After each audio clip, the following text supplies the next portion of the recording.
Good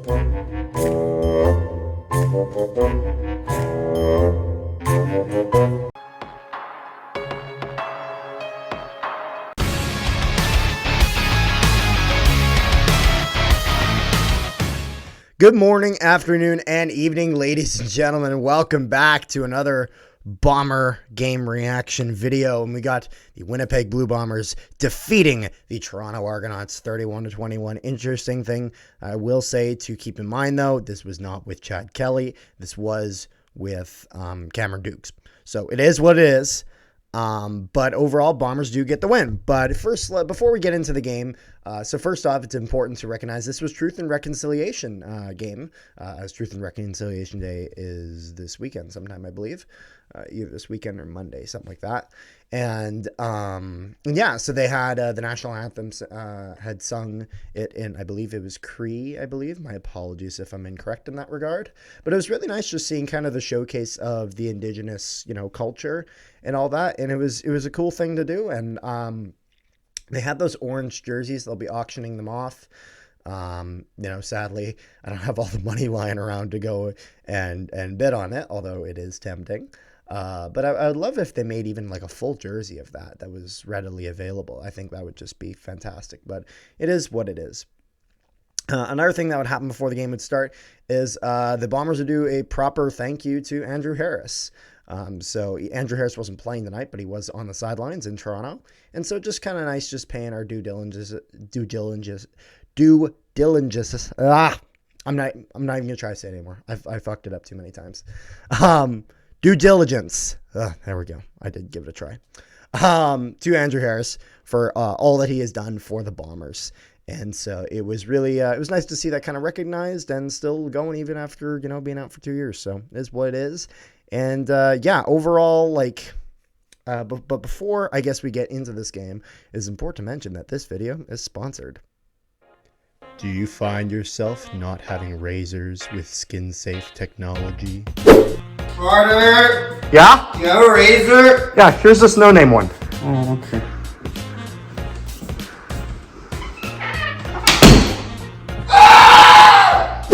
That's where Manscaped can save the day. With Manscaped's exceptional selection of products, you can find every tool for the job, like the Lawnmower 4.0. Man, I don't know. It looks like the same lawnmower. No, not that one.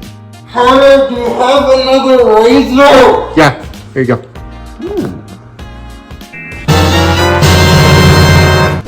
Get the Lawnmower 4.0 with its impressive skin-safe technology, as well as the Beard Hedger, the Weed Whacker 2.0 for ear and nose hair trimming, and so much more from Manscaped.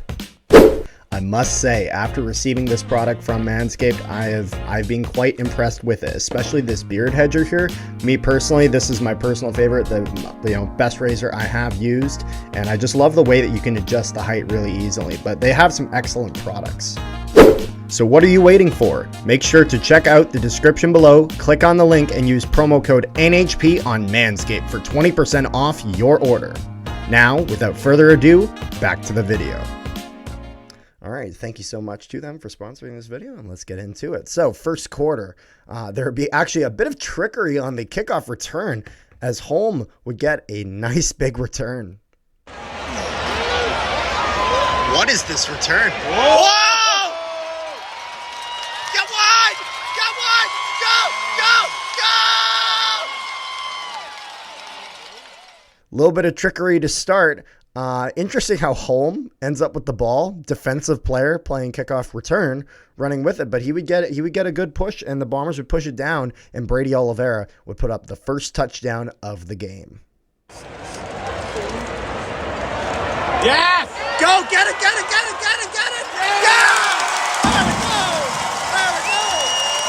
Nicely done! Nice! Woo!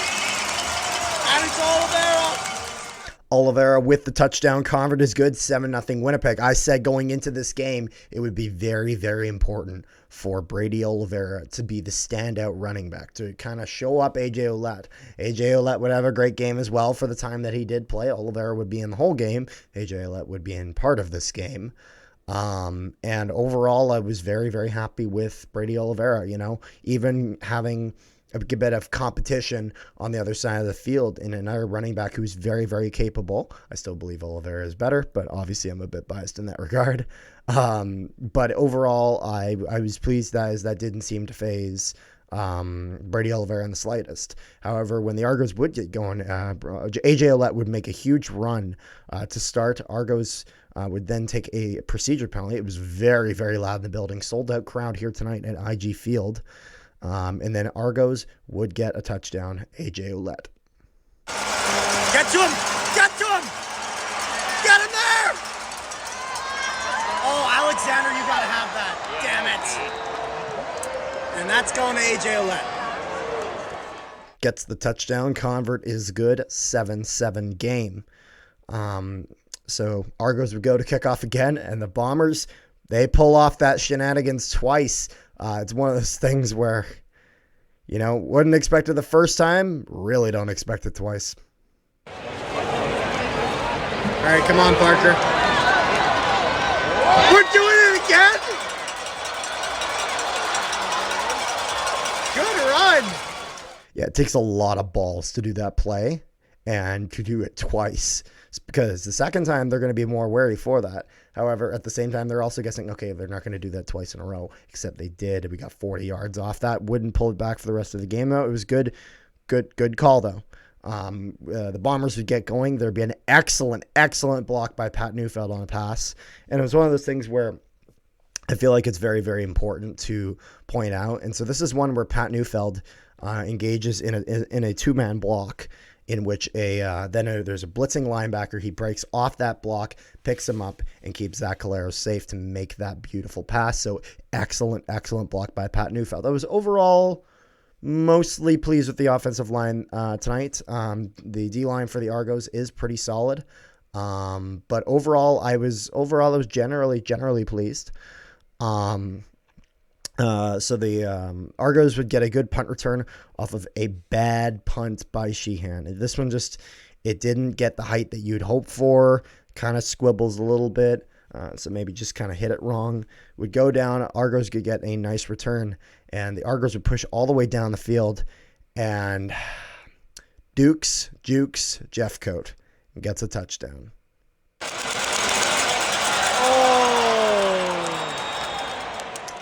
Yeah, that play is making a few highlight reels, and the fact that Jeffcoat, he gets ready for that pass, and then he just Jeffcoat jumps up, he just rocks right around him.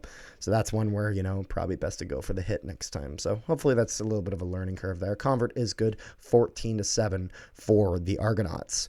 There'd be a great pass for Dalton Schoen, and that would be the end of the first quarter. Second quarter, Winnipeg would start off, get themselves a field goal, make this 14-10 for the Argonauts. Bombers would push it all the way back down again, and the Bombers would throw a pick in the end zone. However, the Argos would get a penalty, so Bombers keep possession there. Caleros would get sacked. Castillo hits a field goal and makes it 14-13 Winnipeg. Bombers, it would go back and forth a little bit. Bombers would get possession again. Oliveira would get possession, and it would actually fumble the ball here. Come on, Olives.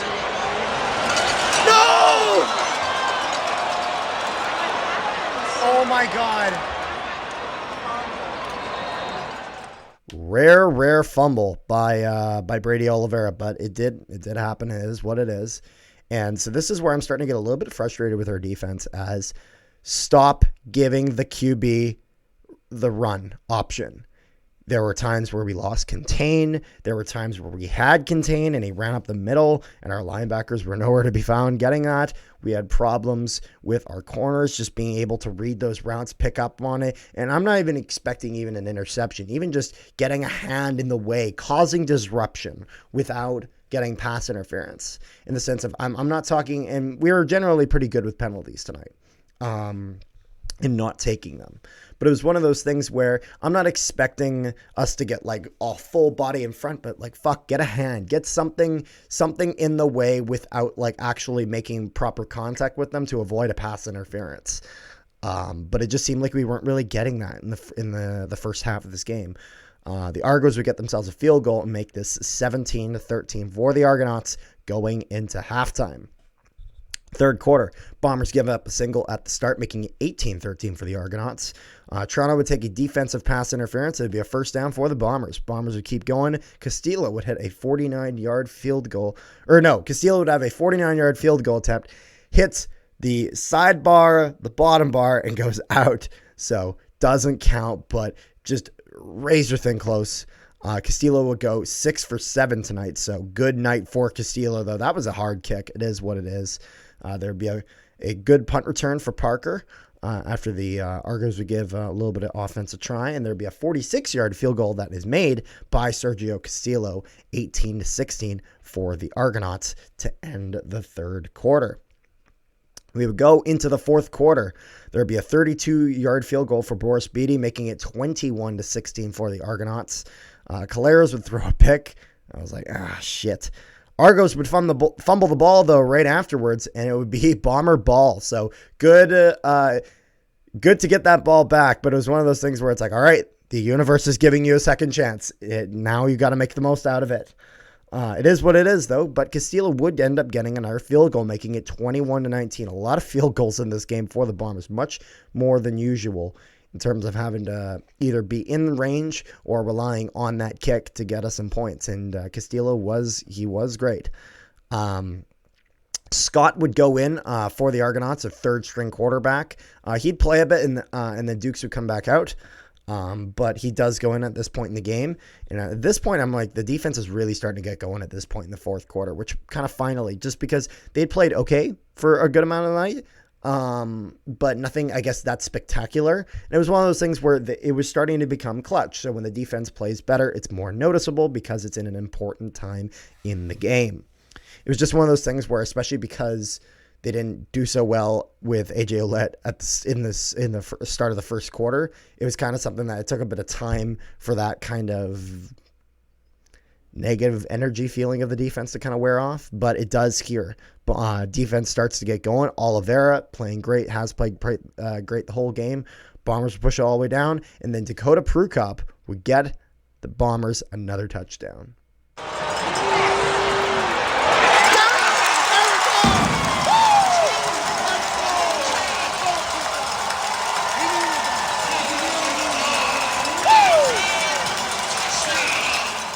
The Bombers would go for 2 here, and it is incomplete, making it 25-21 Winnipeg. I'm assuming the reason Bombers go for 2 here is that it means that if the Bombers go for 2 and they get it, it means that it just means that we have a bit of a bigger lead, and I think the Bombers were worried about possibly, because we had already given up a single at this point in the game, and I think we were worried with Boris Beatty and the way he was kicking that we could possibly give up more of those singles. So by getting the 2 points there, it'd do a bit more, but it is what it is. There'd be an illegal block for the Argonauts off a kickoff, and then Toronto would go 2 and out. Defense coming up big, crowd going absolutely wild at this point. It was loud, and so it is kind of a little bit funny that the Argonauts coach said that Kelly wasn't playing because of the crowd noise, because Duke's definitely dealt with that crowd noise, and I think it made the Bomber fans louder after hearing that. But yeah, there'd be a no yards penalty against Toronto. A lot of penalties here for Toronto tonight, and this is one where, like, they were penalties. Like being realistic, that was totally a no yards penalty. It was under 5 yards away. So a little bit of undisciplined play from the Argonauts. And that kind of definitely hurt them tonight in their performance. Castillo would hit another field goal, though, making it 28-21 for the Bombers. And at this point, so the Argonauts go back on offense. And I think it gets to like 2nd and 10. And so Argonauts just say, fuck it. We're going the long ball. Going to try to get it all the way down the field because at this point, you need what you can get. They throw it all the way down, and our guy gets in front of it, makes a nice block, goes down. Definitely not pass interference. However, I think it was number 20 or number 40, something like that, on the Argonauts bench disagrees. He is giving it to the ref, and I'm watching the play is over there. It's setting up, but however, I'm watching this commotion because I'm thinking, like, man, he's really laying into the ref here. Like, I can't make out exactly what he's saying, but looked like he was getting a little vulgar. Like he was really upset. He was really giving it to the ref. Ref starts to run off, and the ref kind of, puts his hand there to like kind of like, cut his shit. And he starts to run off, and then the guy is still just getting lippy, just giving it to him. And the ref gave him a bench minor. And so it was one of those things where, like, stupid penalty. It was completely avoidable. The Argonauts were still in a position where they, despite the fact it would be very difficult, that they could dig themselves out of. And at this point, that just pretty much shut that down. Argonauts would go for it again.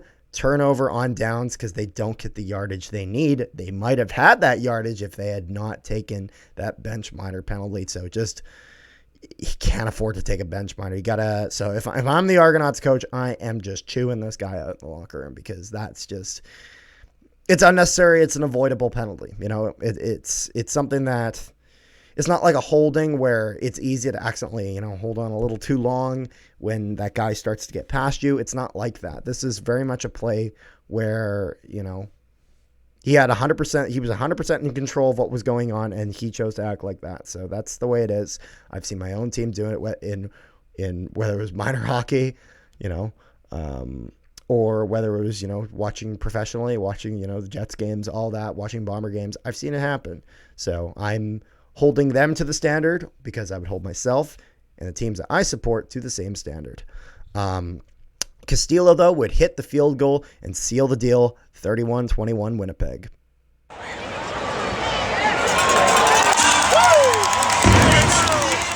Sergio Castillo with the game winner. Excellent play by Sergio Castillo today. I can't wait to have a chat with him this coming week. Make sure you guys check out on CFL Central, coming out this Wednesday at noon Central Time, 1 p.m. Eastern, will be our full-length interview with Sergio Castillo. It is not being recorded yet, so if you have any questions for that, make sure to go either to the CFL Central Instagram, comment on there, or go to the CFL Central YouTube channel. Both links to both of those in the description below. And go to the Sergio Castillo. We had put out a promotional video. Make sure to put the comment down there. I'm saying that as opposed to this video just because it keeps everything more organized, and that way I don't accidentally miss your question, and I ensure that I at least get a look at everything before we go through with that. And overall, so what do I feel about this game? To be honest, I hope for more. I did, in the sense of I wanted it to be a situation where I don't want to give Argo fans any reason to say, like, oh, Kelly wasn't playing, so yada, yada, yada, yada, yada. Argos actually played pretty well for what they had, I will say. And so it's going to be one of those things where this will be a good, if this is a repeat of last year's Grey Cup, this will be a close matchup. It will be. Like, honestly, like 50-50 flip a coin. That is the way it's looking right now. That is probably the most likely outcome of this year's Grey Cup playoffs, but we're not quite there yet. Another good win for the Bombers. Argonauts would fall to 11-2. However, they've already secured the East. They've already secured the East final. There's no reason for them to really want to go out and throw a bunch of their star players in there with the possibility of getting injured. So it makes complete sense why AJ Ouellette played very little. And Chad Kelly didn't even play at all. So overall, I was pleased with the Bombers' performance.